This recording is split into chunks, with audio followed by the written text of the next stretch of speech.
Hi everyone, so today we're talking about eating out and alcohol. Two things I do personally enjoy, but when you're on a fat loss diet, they are just a little harder to include.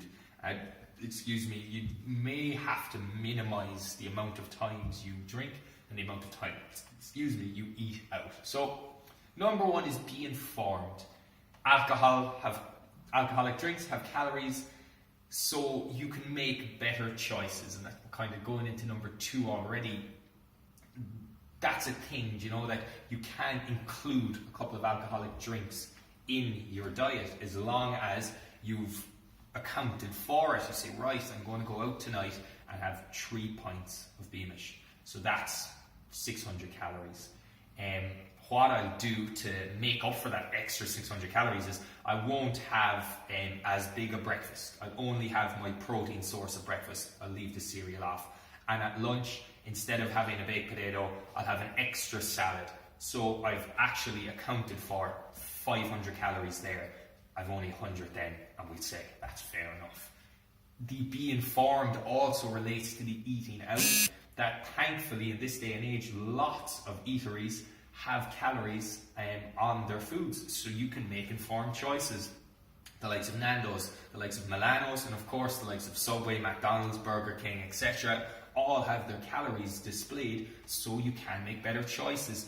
When you are eating in a restaurant that doesn't have calories, one, you can ask your waiter, I would like what is the lowest calorie option? What is the highest protein option? Is this baked? Is this fried? Could I get dressing on the side?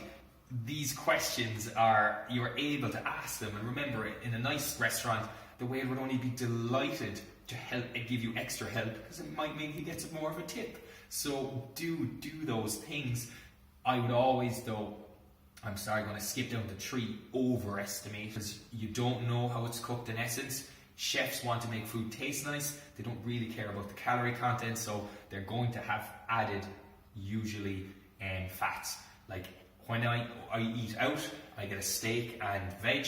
I'll put in the steak that I would have put in normally because I know I've had a little steak or an Aldi steak before and it's X, Y, and Z. Put in the stir fry as normal and add 2 spoons of oil. It's just a good thing to do, and overestimating is just ensuring that you're minimizing that degree of variation or that degree of underreporting. So making better choices fills into all of that. With the alcohol in particular, again, as a country, as a nation, in the world at large at the moment, we're being looked after with the likes of Bulmers Light, Heineken Light, Bud Light, Coors Light, wine spritzers, gin and tonics with a lot of tonic and not much gin, so that we can make better choices. If I want to go out and have a few drinks, I can have 2 or 3 bottles of Coors Light, and that's going to be 250 calories minimal, but I still can go out, enjoy myself, and have a few drinks. So when you're having your wine, have a wine spritzer. When you're having your gin and tonic, have a good whack of 7-Up or a good whack of tonic. Have it in a big glass so it lasts you longer. You're still getting to drink, but you're not going to blow the calories, okay? The overestimate, again, is if in doubt, if you don't know, go for the higher option. If you typed in cider drink into MyFitnessPal, you'll get 10 different ones. Go with the higher one, and you're probably going to cover yourself. The slippery slope definitely is an alcohol and in eating out to a degree. Be careful of how it can get away from you when you're eating out.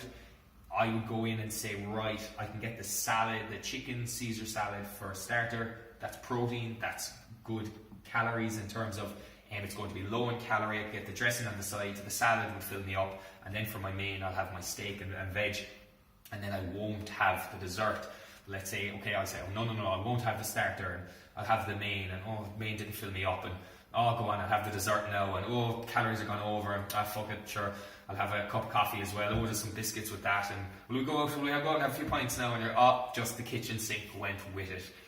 So do plan ahead, try and look at the menu beforehand, and you'll just be able to make more informed choices rather than impulse choices at the time.